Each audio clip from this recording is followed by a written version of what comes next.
Today, we are going deep on modern Italy. And I mean, we're going way beyond the pasta, the art, the beautiful coastlines. We're going to look at this incredible nation in the middle of a huge transformation, a story just packed with fascinating contrasts. So let me just start with this one big question to frame everything. What if a country was both shrinking and booming at the exact same time? I know, it sounds like a complete paradox, right? But that's pretty much the reality at the very heart of Italy's story today. Think about this for a second. In just the last year, the net number of Italians who packed up and moved abroad was over 100,000.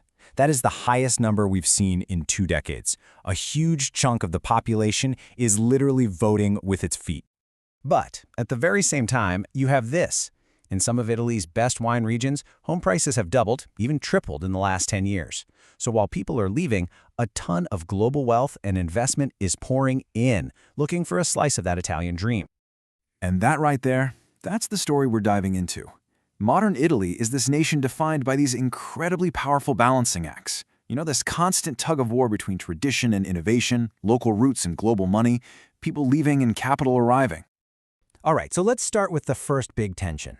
Italy's really ambitious push for a new green economy, which is slamming right up against some pretty old, persistent challenges. Okay, so on one hand, Italy is actually a leader in the green space. Get this, renewables generate almost half its electricity. The country has 3.3 million green jobs, and it recovers an unbelievable 92% of its waste. But then you flip the coin. The reality is, it still has to import over 16% of its power, super high energy costs are slowing things down, and the grid itself just desperately needs massive upgrades to handle it all. And believe me, they are trying to bridge that gap. This number, 4.8 billion euros, is the record-breaking investment being poured into the country's electricity grid in 2024 alone. It's a huge effort to build the infrastructure that can actually support all that green ambition. The will is there, for sure, but the work ahead is just enormous. Now let's shift gears. While the country is trying to modernize its energy, there's another really powerful force at play, one that's way older and deeply connected to the land itself. Let's call it the pull of the soil. Tourism tells this story perfectly. You can see here, a few powerhouse destinations like Rome and Venice are absolutely booming. Visitor numbers are even higher than they were before the pandemic. But at the same time, other really famous places, like Florence and Rimini, are actually struggling to get back on their feet. It shows you just how concentrated this boom really is. So who's fueling all this? Well, the chart makes it pretty clear. It's overwhelmingly foreign visitors. They now make up 54% of all overnight stays. And it's this international demand that's really reshaping the market and driving all that growth in the top-tier spots. And this isn't just about hotels and tours. It's directly connected to that real estate surge we talked about, especially in wine regions like Tuscany and Piedmont. International buyers aren't just looking for a vacation home. They're investing in a lifestyle, in authenticity, in a real connection to the land. And that's why the value of these vineyards is just soaring. Okay, but here it is, the biggest, sharpest contrast of them all. While all this international money and all these visitors are flowing in, a huge number of Italians are flowing out. This is the dramatic counter-narrative, a people on the move. Just let this number sink in for a minute. 6.4 million. That's how many Italian citizens are officially living abroad right now. It's a number that has more than doubled since 2006. We're talking about nearly 1 in 8 Italians now living outside the country. It's staggering. So how did this happen? It wasn't overnight. You can see the story play out on this timeline.